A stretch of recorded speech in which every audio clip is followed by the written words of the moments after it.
रफ्तार जिनकी शक्ति है, जिनकी तेज नजर और शिकार पर पकड़ अचूक है। लेकिन कूनो नेशनल पार्क में नामीबिया से आने वाले चीतों के लिए दुश्मनों की कमी नहीं है और चीते के दुश्मनों की इस फहरिस्त में शामिल हैं उनके शिकार को चुराने वाले या कहें लूट कर ले जाने वाले लकड़बग्घे। कूनो नेशनल पार्क में नाइट विजन कैमरे से ली गई ये तस्वीर एक लकड़बग्घे यानी हायना की है। लकड़बग्घों की नजर न सिर्फ चीतों के शिकार पर होती है बल्कि इनके निशाने पर चीतों के बच्चे भी होते हैं। इन दुश्मनों के बीच दोनों ही परिस्थितियों में जीवन की चुनौती चीते के लिए बड़ी हो सकती है।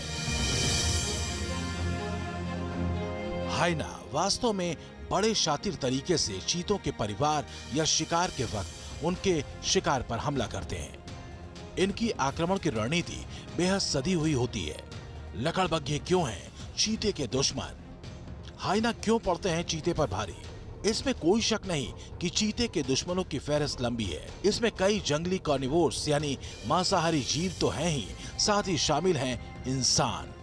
इसमें चीतों के दुश्मनों की लिस्ट में शेर, लकड़बग्घा, तेंदुआ तो है ही, साथ ही इसके लिए एक बड़ा थ्रेट है इंसान। कूनो नेशनल पार्क में चीतों के कुनबों के लिए एक बड़ी चुनौती होंगे ये लकड़बग्घे। हालांकि इसकी चिंता वन विभाग को भी है। नेशनल पार्क प्रबंधन ने करीब 1 साल पहले ही नवंबर 2021 से लकड़बग्घों की मूवमेंट पर नजर रखनी शुरू कर दी थी।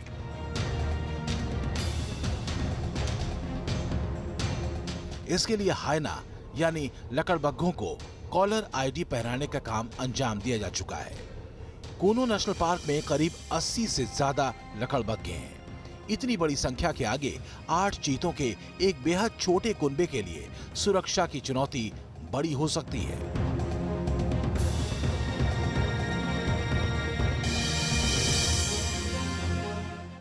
ऐसा इसलिए भी है क्योंकि कई मायने में लकड़बग्घे चीतों पर बीज साबित होते हैं।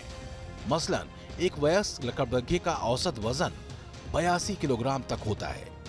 इसकी तुलना में एक वयस्क मादा चीता का वेट करीब 36 किलोग्राम होता है। जाहिर है ऐसे में मुठभेड़ के दौरान हायना चीते पर भारी साबित हो सकता है।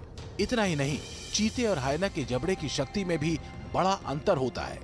जहां लकड़बग्घा अपने शिकार को अपने शक्तिशाली जबड़े के 1100 पाउंड स्क्वायर इंच के प्रेशर से जकड़ता है, तो वहीं इसके मुकाबले चीते के जबड़े की शक्ति महज 500 psi यानी 500 पाउंड पर स्क्वायर इंच की होती है।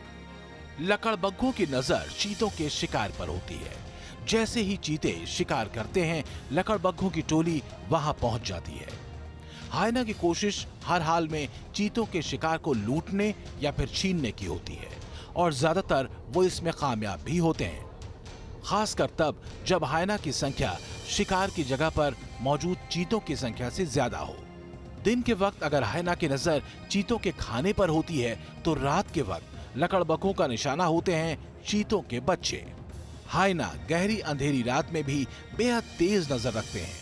मतलब ये कि उनका नाइट विजन बेहद तेज होता है, जबकि इसके मुकाबले रात में चीतों की देखने की क्षमता बेहद कमजोर होती है।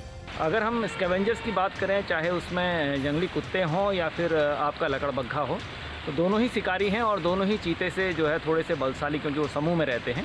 तो कहीं ना कहीं चीता जो प्राकृतिक आवास में रहता है वो इन सब चीज़ों से रूबरू होता रहता है और भारत में भी उसके जो सहयोगी हैं या उसके जो साथ रहने वाले जीव हैं उनसे वो डेफिनेटली जो है पार पाने में सक्षम होगा।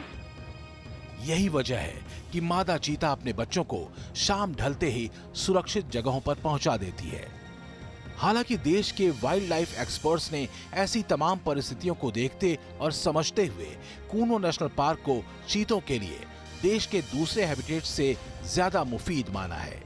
ऐसे में इस बात का भरोसा किया जा सकता है कि नामीबिया के चीते कूनो नेशनल पार्क में अपनी जिंदगी बेहतर तरीके से बिताएंगे और चुनौतियों से पार भी पाएंगे। Team news nation.